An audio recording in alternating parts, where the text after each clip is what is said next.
নওগাঁর মণ্ডপে মণ্ডপে প্রতিমার কাজ প্রায় শেষ।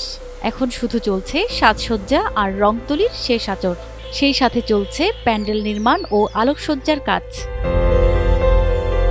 এবারের পূজায় মণ্ডপগুলোতে বিশেষভাবে সাজানোর প্রস্তুতি চলছে বলে জানালেন প্রতিমা শিল্পীরা ও আয়োজকরা। প্রতিমা মোটামুটি কাজ আমাদের কমপ্লিট, পুরোপুরি সম্পন্ন হয়েছে। ডেকোরেশন, আলোকসজ্জার কাজ চলছে, সেটাও আশা রাখছি আমাদের ষষ্ঠীর আগে কমপ্লিট করতে পারবো। আমরা ডেকোটার পক্ষ থেকে 3টা কাজ ধরছি। এখানে 5 স্টার ক্লাবে কাজ চলতেছে, তাই শেষের মধ্যে এখন কাপড়ের কাজ আর আলোকসজ্জার কাজ 2-1 দিনের মধ্যে এটা ফিনিশিং হয়ে যাবে। প্রতিমার রেট যেটা ছিল তার চাইতে খুবই কম, এর জন্য আমরা অনেক সমস্যায় পড়ে গেছি। বান্ডেল থাকলে প্রতি সেনমানিতে টাকা বাঁচবে।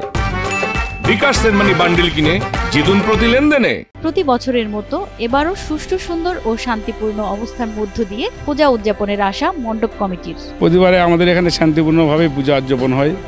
এবারও মনে হয় কোনো বিশৃঙ্খলা হবে না, আমাদের এখানে ভালোভাবেই পূজা উদযাপন হবে।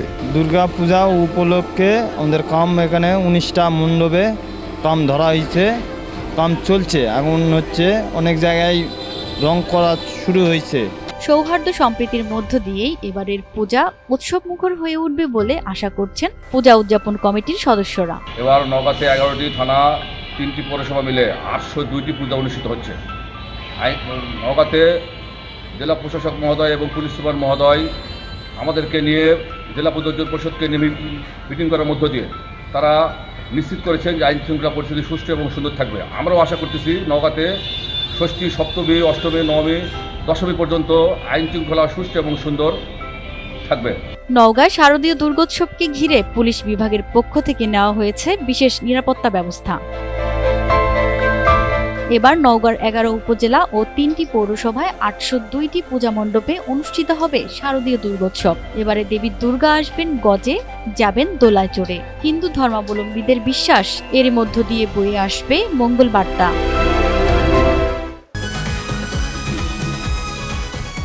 ভাই বয়সটা কত ভাই? এই বয়সে কি আপনি জাউরামি করেন নাই? ফার্স্ট টাইম করতে গিয়ে কট খেয়ে গেলাম গো ভাই। জাউরামি করার সময় মনে থাকে না তোমার যে জাউরামি করতে যেতেছি নাকি কট খেতে যেতেছি?